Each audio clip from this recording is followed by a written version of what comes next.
ಕಟ್ಟಡಗಳು, ಕಚೇರಿಗಳು, ಬ್ಯಾಂಕ್ ಬ್ಯಾಲೆನ್ಸ್ಗಳು, ಏನೇನೋ ಗಳಿಸಿರ್ತೀವಿ.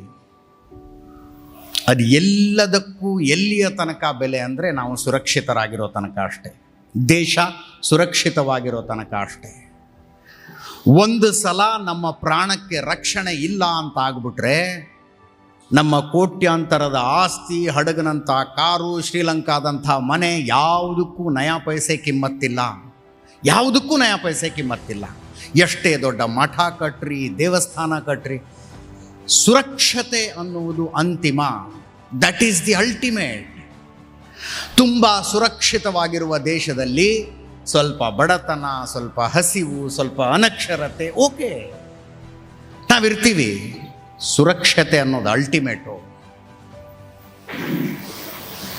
ಅಣ್ಣಾಮಲೈ ಹೇಳಿದಂಥ ಈ ಮಾತು ನನಗೆ ಯಾಕೆ ಸತ್ಯ ಅನಿಸುತ್ತೆ ಅಂದರೆ, ಅಂಥ ಅಸುರಕ್ಷಿತ ದೇಶಗಳನ್ನು ನಾನು ನೋಡಿ ಬಂದಿದ್ದೀನಿ. ಆ ದೇಶಗಳ ರಣರಂಗದಲ್ಲಿ ನಿಂತ್ಕೊಂಡು ನಾನು ವರದಿ ಮಾಡಿದ್ದೀನಿ, ಬ್ಯಾಟಲ್ ಫೀಲ್ಡ್ನಲ್ಲಿ ನಿಂತ್ಕೊಂಡು ನಾನು ವರದಿ ಮಾಡಿದ್ದೀನಿ. ನನಗೆ ಗೊತ್ತು ಅಲ್ಲಿನ ಹಣೆ ಬರಹ ಏನು ಅಂತ. ಅಂಥ ಸುರಕ್ಷತೆಯನ್ನು ನಿರ್ಮಾಣ ಮಾಡಿದ್ಯಾರು ಅಂದರೆ, ಯಾವತ್ತಾದರೂ ದಿಲ್ಲಿಗೆ ಹೋದರೆ ಆ ಸೈನಿಕ ಸ್ಮಾರಕ ಒಂದ್ಸಲ ಹೋಗಿ ಬನ್ನಿ. ಸ್ಮಾರಕಕ್ಕೆ 23,000 ಹೆಸರುಗಳಿದಾವೆ ಅದರ ಮೇಲೆ. 23,000 ಮಾರ್ಟೈರ್ಸ್, 23,000 ಹುತಾತ್ಮರು.